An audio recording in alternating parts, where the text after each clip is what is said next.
Sure, but you're going to be the one supporting those 5 brats. I'm taking the house, huh? Upon my declaration of wanting a divorce, Mike accepted it with gleeful arrogance. Prompted by his words, I immediately prepared to leave the house. But the one who would suffer once I left was Mike himself. When would he realize that, I wondered. A small laugh escaped me as I envisioned Mike's struggle. My name is Sarah Jackson. 35 years old. Mike and I hit it off in college when we were part of the same club. After several years of dating, we tied the knot. While we were together, it seemed Mike always put me first. I never demanded special treatment, but I didn't dislike him being considerate, so I accepted everything he did. He had promised during his proposal, "I will definitely make you happy, Sarah. I love you more than anyone in the world. Marry me." I loved Mike dearly, so I accepted his proposal. I was genuinely excited to see the kind of home we'd build together. Mike wanted many kids and to live in a large, luxurious house. I was all for that. "Let's work hard together." "Yeah." We used to assure each other like that. After marriage, Mike's attitude started to feel a bit indifferent. Did our married life not meet his expectations? Or did he start to dislike me? Despite all my speculations, I could never understand Mike's feelings.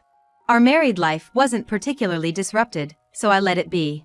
Maybe someday, he'd return to his gentle, caring self. That was my hope. Several months later, we had a baby boy.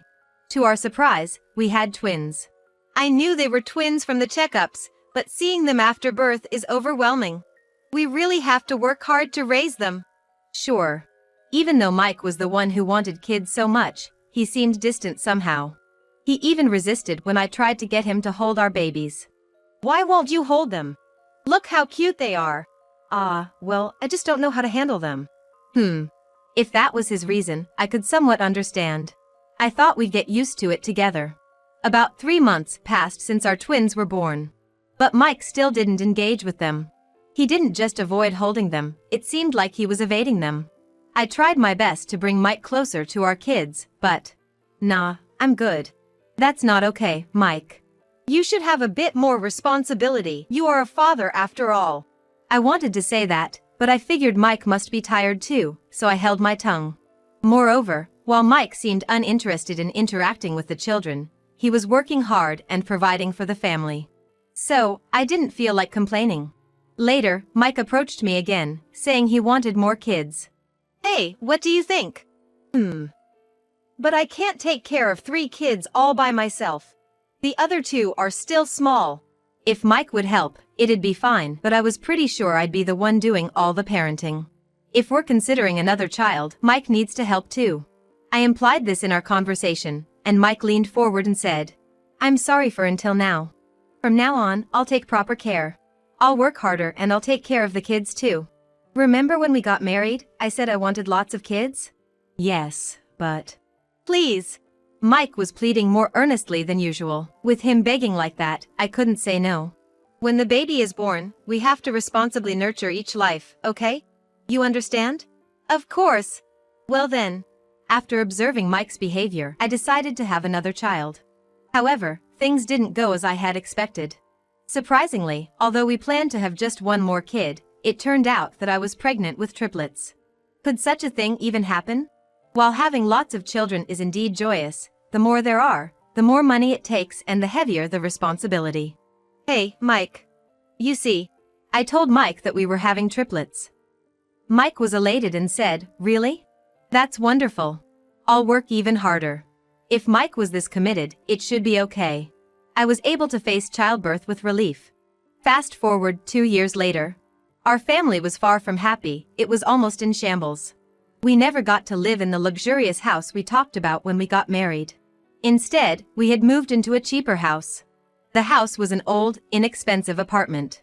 Its age was showing, and in no uncertain terms, it was run down. But with 5 small kids, the house went from bad to worse in no time. I dread to think about the repair costs when we move out. I'm already feeling the chills thinking about it. Ideally, I'd like to have time to educate our kids, but unfortunately, I'm the only one raising them. Ever since our triplets were born, Mike lost interest in both me and our children. Before they were born, he had promised to help with the household chores and raising the children, but now it's quite the opposite. Hey, Mike. Look after the kids. I can't handle 5 on my own. Why should I care? I'm busy with work. Have you forgotten I'm working for this family?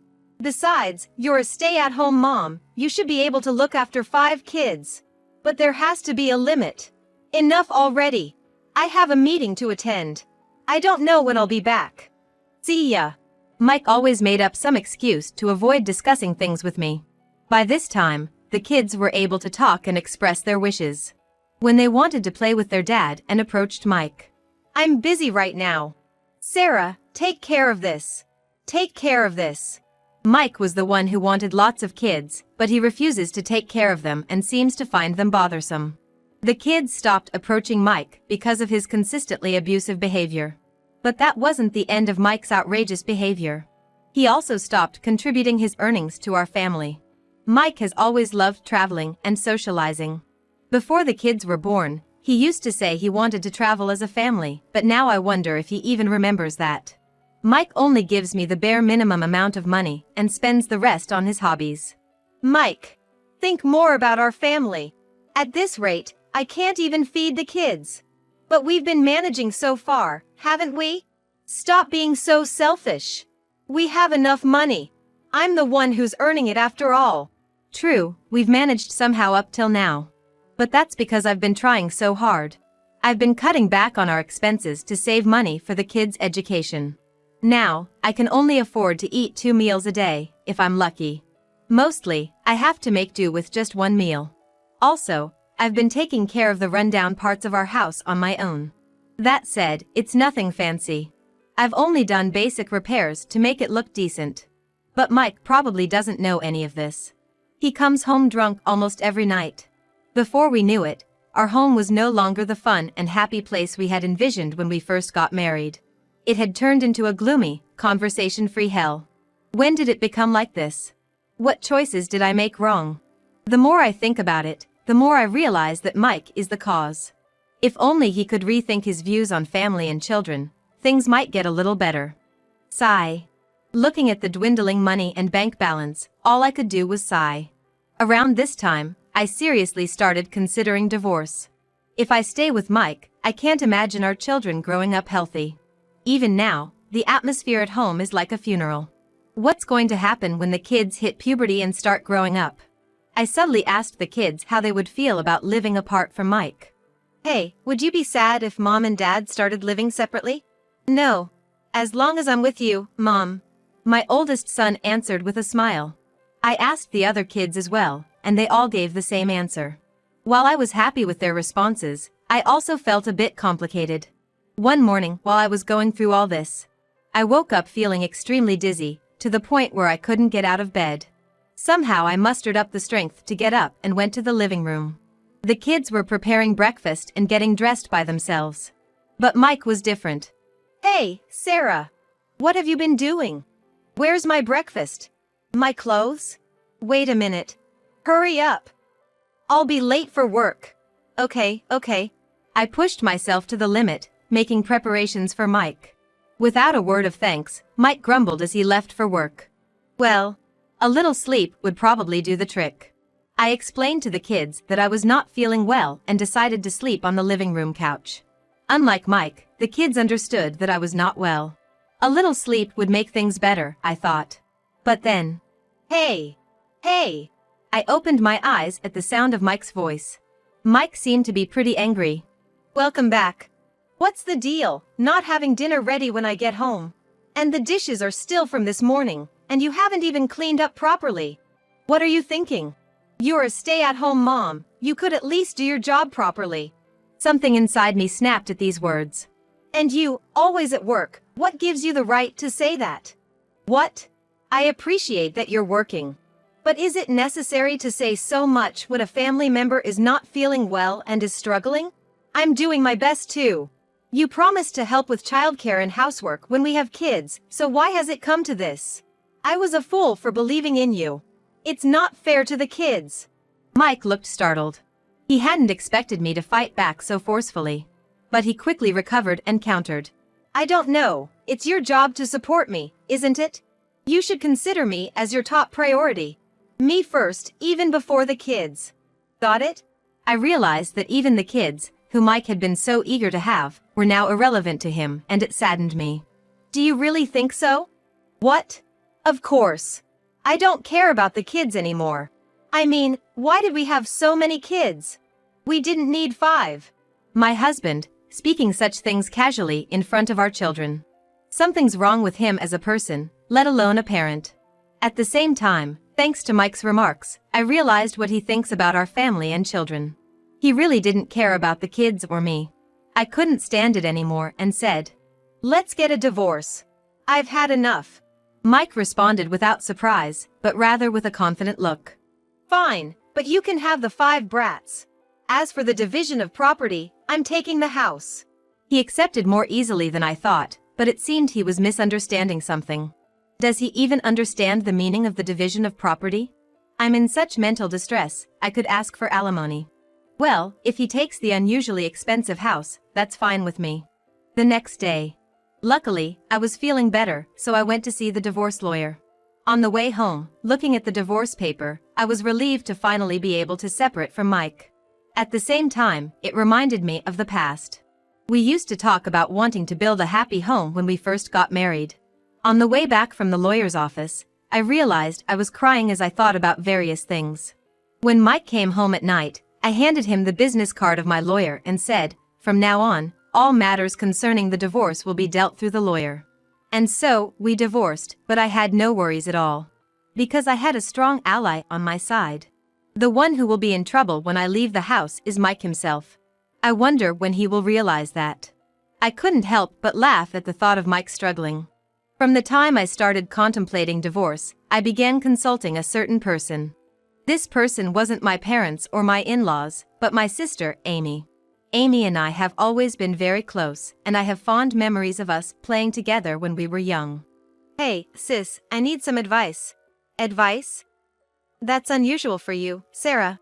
Despite her surprise, I told Amy about my issues with Mike. He wanted children, but he didn't contribute to childcare. He was constantly working and didn't pay attention to our home life. He only gave me the bare minimum in terms of money, and basically spent everything else on his hobbies. As I explained my situation, I could tell Amy was getting visibly angry. And as soon as I finished talking, Amy raised her voice. "Wait! Isn't that just the worst?" "I know, right?" Amy huffed in anger. "Why didn't you tell me about this sooner?" "I'm sorry.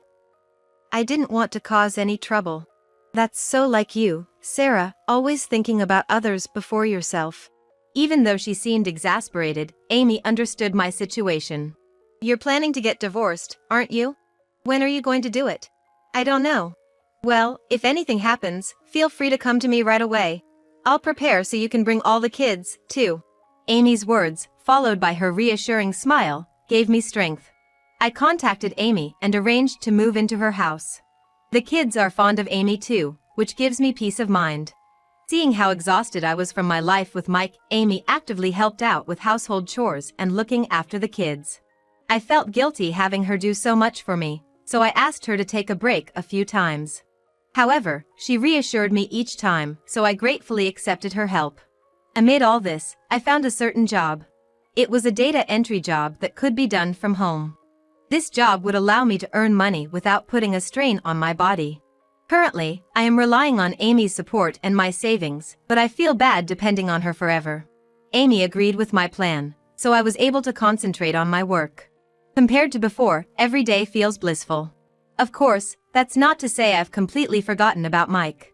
The emotional scars are still there, lingering. About 2 months had passed, I think. While I was working from home, my smartphone suddenly rang. Looking at the screen, I saw Mike's name displayed. What could he possibly want at this point? Not wanting to talk to Mike, I ignored the call. After a few rings, the call ended. Finally, it stopped. Just as I thought that, the phone started ringing again. Despite repeatedly ignoring his calls, the phone continued to ring incessantly from Mike. Annoyed, I finally picked up the phone, ready to let him have it. "What do you want, Mike? You're being persistent. Hey, what did you do with the money?" "Huh? The money? What are you talking about?" The reason Mike had called me was that the money in our joint account had disappeared. But there was no way I could know about that. After all, Mike had the debit card, and as the account book was paper-based, there's no way I could have it after our divorce. I don't know what you're talking about. Why are you asking me? You're the only one who could have withdrawn the money. You've always complained about not having money. It must have been you. What? What are you even saying? First of all, you're the one holding the debit card, and if you can check the balance, that means you have the account book, right? You've spent too much. Upon hearing this, Mike raised his voice even more. Overspending money? That can't be true. Even if I was, it shouldn't run out. When we were married, it never ran out, did it? It's inconceivable that it could all suddenly vanish now that I'm alone. Oh, he just doesn't understand. Doesn't understand how much I've been struggling. Listen, Mike. I tried to explain, but Mike cut me off. And what's up with this wall and the faucets? You didn't tell me they were all beat up. You just dumped this crappy house on me. Don't you have any human decency? You're the one lacking human decency. Before I knew it, I had raised my voice.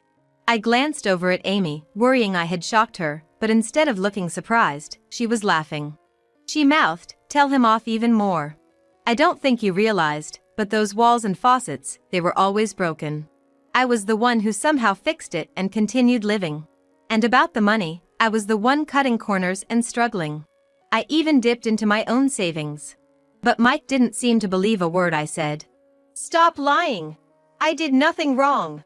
It's all your fault. Where on earth does he get this confidence from? I'm questioning why I ever fell for such a man. And you know what? If you had worked harder as a housewife, none of this would have happened. I'm a divorcee, you know? A divorcee. This is ruining my reputation with women. On the other end of the phone, Mike is still ranting on. What could I possibly say to make him understand? While I was thinking, Amy came up to me. Once again, she mouthed, "Can I borrow your phone?" Amy must have heard everything Mike was saying. I thought she had something to say, so I handed her my phone. Mike? Can you hear me? Huh? Who is this? I was talking to Sarah. Do you think it's okay to talk like that? Do you know who I am? With that, Mike finally fell silent. After a brief pause, he spoke again. His voice clearly terrified, even over the phone. Could it be? Amy. That's right. You sure gave my sister a hard time, didn't you? Mike has always said he was scared of Amy. His reason was simple, he just found her intimidating. Considering he'd been bad-mouthing her, I could understand why he was scared now. But why is Amy? You're really not the brightest, are you? I was with Sarah. Also, she's staying at my place now, with the kids. Is that so? Then, I'll come over right. Don't be stupid. Mike doesn't know where Amy lives. I can hear him trying to wheedle the address out of her on the other end of the phone, but of course Amy isn't giving it to him. All I can do is watch the two of them talk. I believe in Amy, she can handle Mike. I've always known Amy was strong. I've heard the whole story from Sarah. You make the kids but don't take care of them, you yell at Sarah to do the housework even when she's unwell, and then you call complaining about not having money or how the house is falling apart. You're really the lowest of the low, Mike. That's... Overwhelmed by Amy's pressure, Mike was finally lost for words. But Amy continued, unfazed, voicing her thoughts. About getting alimony, about not contributing to the household, about referring to his own precious children as brats. He'd done nothing but the worst things to me when I think about it now. Do you even realize what a scumbag you've been? Try looking at yourself objectively. How would you like it if all this happened to you? You wouldn't like it, would you? No, I wouldn't. Well, that's what you did to Sarah. You accused her of not having a heart, but you're the one without a heart. After saying what she needed to, Amy handed the phone back to me.